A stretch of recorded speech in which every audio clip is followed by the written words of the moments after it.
For 30 years, the man who abducted and murdered an 8-year-old girl drove the same Indiana roads she once walked. He worked ordinary jobs, paid his taxes, waved at neighbors, and while investigators spent decades chasing leads, running DNA comparisons, and trying to identify a killer who seemed to have vanished without a trace, the answer was eventually found in a trash bag sitting at the end of his driveway. Because that's how this case ended. Not with a dramatic chase, not with a witness finally coming forward, not with a deathbed confession, with garbage. With items a man threw away because after 30 years he believed he was finally safe.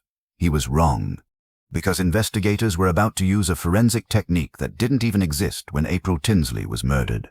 And before investigators ever reached that trash bag, there were the letters, handwritten threats left near schools and barns around Fort Wayne, Indiana. Messages aimed directly at children. Messages referencing the murder itself. The killer didn't disappear after the crime. He kept communicating, kept reminding the community he was still there, still watching, still untouchable. That's what made this case impossible to forget.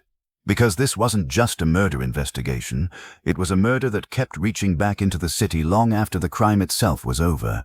This is the story of April Tinsley, and the 30-year hunt for the man who believed he got away with it. If you're interested in cold cases where decades-old evidence finally exposes the truth, subscribe to this channel and like this video. Because some of the most disturbing investigations in America are only being solved years later when killers believe they're completely safe. April 1988 in Fort Wayne, Indiana, felt ordinary. Spring had finally started settling across the Midwest. Kids rode bicycles through neighborhoods. Parents sat outside after dinner. It was the kind of place where children still walked to friends' houses alone without anyone panicking. 8-year-old April Tinsley fit perfectly into that world. She was energetic, social, and instantly recognizable around the neighborhood. Teachers remembered her laugh. Neighbors knew her face. On the evening of April 1, 1988, April left home to visit friends nearby. Nothing about it seemed unusual. She was close to home, close to people who knew her. And for a while, nobody realized anything was wrong, but eventually, April didn't come back. At first, her family assumed she had stayed longer than expected. Children did that sometimes. But as the evening stretched later, concern became panic. Her family started searching. Neighbors joined in. Police were called. Investigators spent the night canvassing streets, checking nearby homes, parks, and empty lots. And they found nothing. No witnesses, no obvious struggle, no clear direction. April had vanished from a neighborhood she knew by heart without leaving behind any visible trail that immediately disturbed investigators. Because when a child disappears that cleanly, it usually means one of two things. Either the child trusted the person who approached them, or the person responsible knew exactly what they were doing.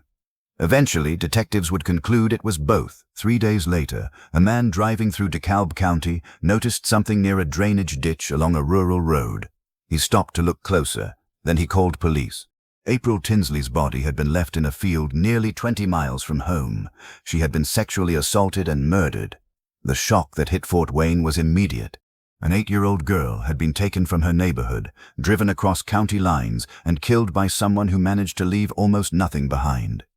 Parents stopped allowing children to walk alone. Schools increased security. Fear spread quickly through the city. But investigators focused on something else.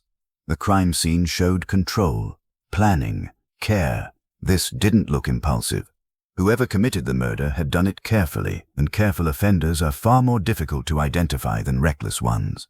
At the time, detectives still didn't realize the answer would eventually come from something the killer himself threw away decades later.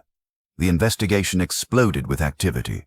Police chased every lead they received. They interviewed neighbors, reviewed vehicle sightings, checked known offenders, built suspect lists, and still nothing led to the killer.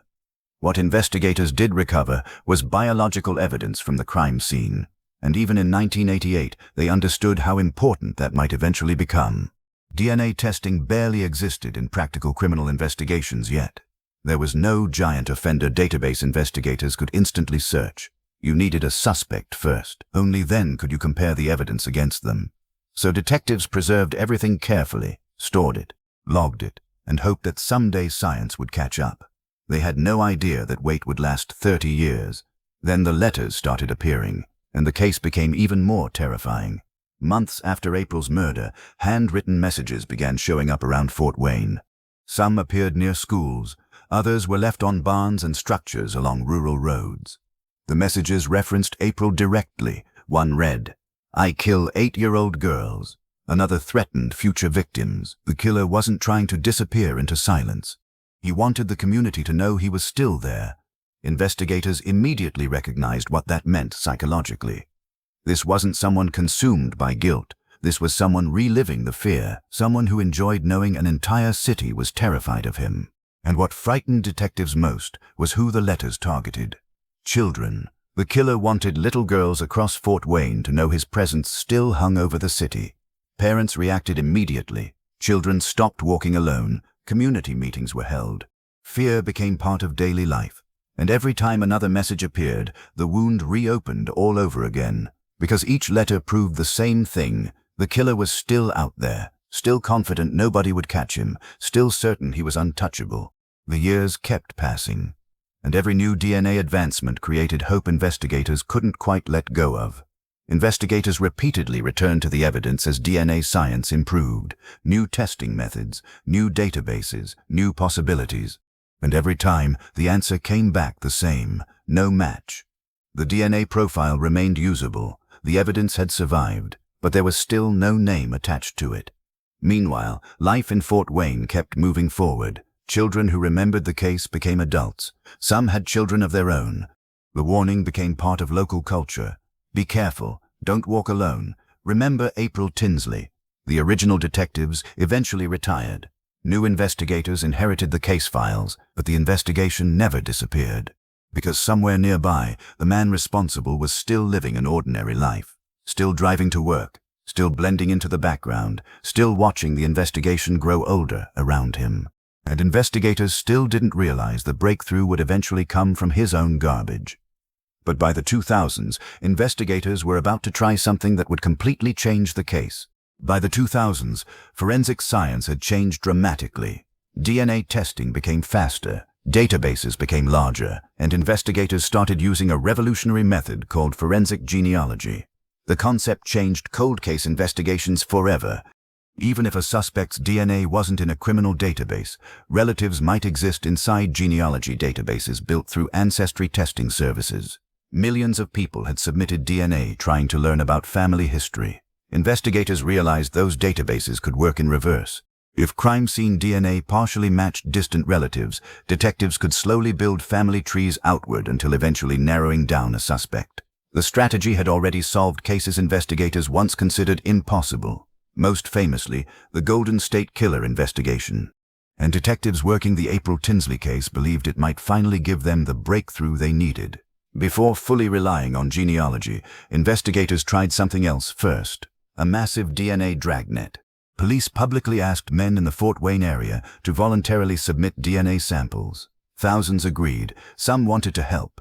Others wanted to eliminate suspicion. Investigators compared every sample against the crime scene evidence. Every result came back negative, which revealed something important. The killer understood exactly what investigators were doing, and he deliberately stayed away. That wasn't luck anymore. That was awareness. For decades, he had carefully avoided exposing himself. Investigators realized they were dealing with someone who had spent years protecting his secret while appearing completely ordinary to everyone around him. Finally, in 2018, forensic genealogy produced a breakthrough. Investigators located partial DNA matches connected to distant relatives. Family trees expanded, branches narrowed, geographic patterns aligned, and eventually, one name started standing out: John D. Miller. Miller looked forgettable, quiet, ordinary, the kind of man nobody paid attention to. But his timeline and location matched key parts of the investigation. It wasn't enough for an arrest, but it was enough for surveillance. So investigators watched him, quietly, patiently. Now investigators only needed one thing from Miller: his DNA. And they were waiting for him to throw the evidence away himself. Detectives followed him for days. He went to work, ran errands, stopped for food, lived an entirely normal life. And all the while, investigators believed they might finally be watching the man responsible for terrorizing Fort Wayne for 30 years. But they couldn't move too early. If Miller realized he was under suspicion, the case could collapse. And after 30 years, investigators knew they might never get a second chance. So detectives waited for him to discard something carrying his DNA. Eventually, he did. One afternoon, Miller placed trash outside his home. Investigators recovered several discarded items. Among them were used condoms.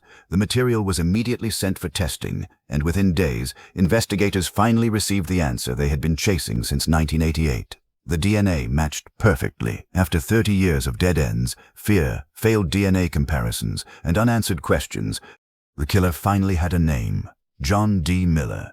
By this point, investigators had spent 30 years trying to identify him, and what they discovered next made the case even more disturbing.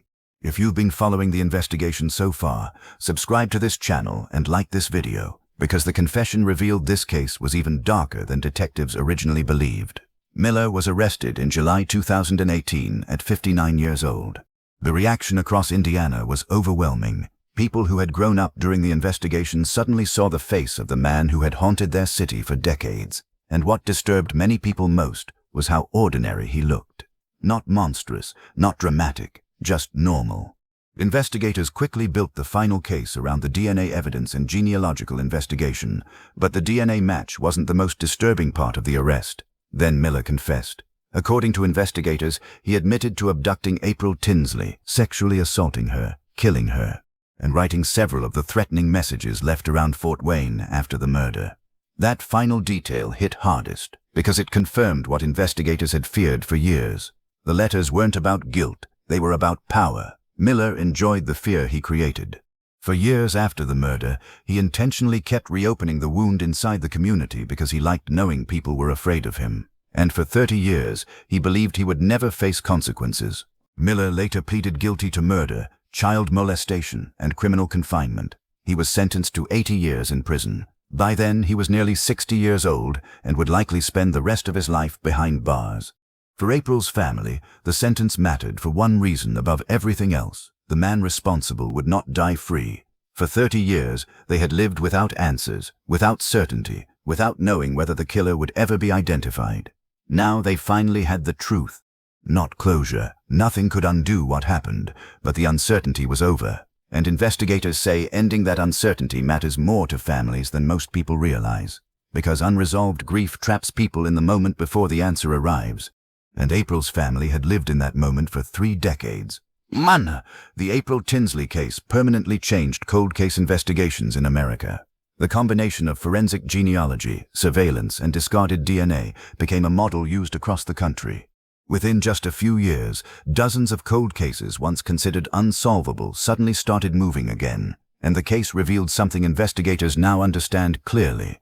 Evidence does not always lose its value with time. Sometimes it waits. The DNA collected in 1988 remained usable 30 years later. The technology needed to identify Miller simply didn't exist yet. But eventually, science caught up, and when it did, the evidence still remembered exactly who he was. That realization changed how investigators think about cold cases forever. Because somewhere in evidence rooms across America, there are still thousands of unsolved cases containing DNA profiles with no names attached to them. Some killers have spent decades believing they escaped, believing time protected them. But the databases keep growing, technology keeps improving, and investigators keep finding new ways to follow the evidence. That's what John D. Miller never expected. He survived one era of forensic science, but not the next one. April Tinsley was 8 years old. She walked through a neighborhood that felt safe, and she never came home. For 30 years, Fort Wayne carried the weight of not knowing who was responsible, until one discarded item at the end of a driveway changed everything. That's what makes this case unforgettable.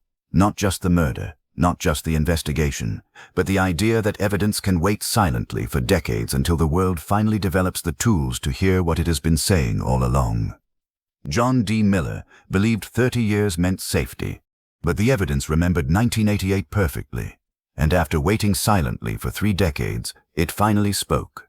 If you want to see more forgotten cold cases finally reopened through DNA, forensic genealogy, and modern investigative breakthroughs, subscribe to this channel and like this video. Because some killers escape for years, but evidence has a way of remembering everything.